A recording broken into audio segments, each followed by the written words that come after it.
In the autumn of 1917, in a low brick factory in Orange, New Jersey, a teenage girl named Molly Maggia picked up a camel hair paintbrush, dipped it in a pale glowing paste, and pressed the bristles between her lips. She twisted them into a fine point, the way her supervisor had taught her. Lip, dip, paint, the older women called it, a rhythm so familiar it barely required thought anymore.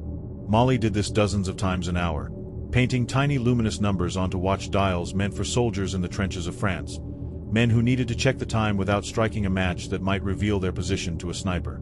The paint was called undark, and the women who handled it called themselves the Ghost Girls, because by the end of a shift their hair and skin shimmered faintly, and they glowed like something otherworldly walking home in the dark. Nobody warned them that the radium dust settling into their lungs and jaws was the same substance the company's own chemists handled behind lead screens, with ivory-tipped tongs, wearing heavy aprons. Nobody told the girls that their mouths were absorbing, brushstroke by brushstroke, a poison with no cure and no mercy. By 1921, Molly had a toothache that would not go away. "It's nothing," her dentist told her, pulling the tooth. The socket did not heal. Another tooth came out. Then another. Ulcers spread across her gums, and one afternoon the dentist touched her jaw gently, only for a piece of dead bone to come away in his fingers. "My God," he whispered, staring at what he held. By 1922, surgeons removed what remained of her lower jaw. She began hemorrhaging so violently that her sister had to pack gauze into her mouth just to help her breathe. "I don't understand what's happening to me," Molly said one evening, her voice barely audible. In September 1922, she died. Her death certificate read syphilis, a diagnosis she had never earned, a convenient lie that shifted blame from a company's paint to a dying girl's character. She was not alone.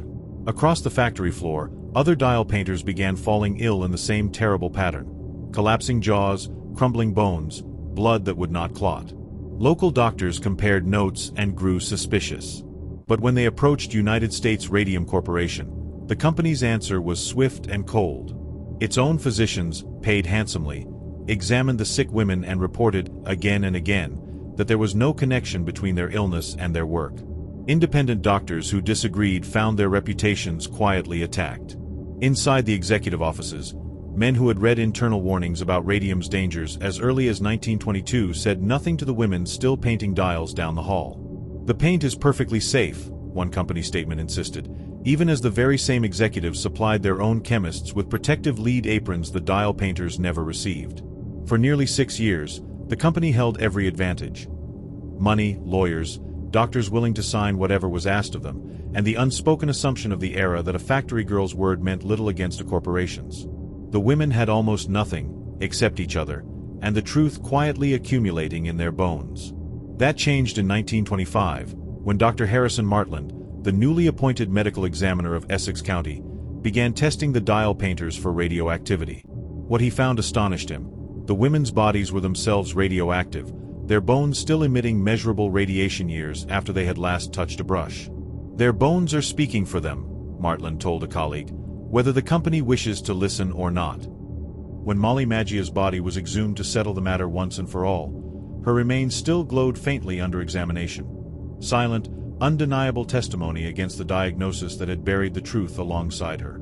In 1927, 5 women, Grace Fryer, Edna Hussman, Catherine Schaub, and sisters Quinta MacDonald and Albina Larice, filed suit against United States Radium Corporation.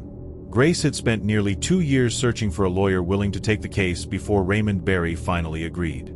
The company answered with delay after delay, motion after motion, betting that time would finish what Radium had started before the case ever reached a verdict.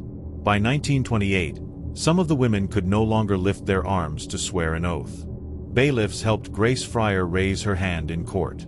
"I am doing this," she said quietly to a reporter outside the courthouse, "so that no other girl has to find out what I found out."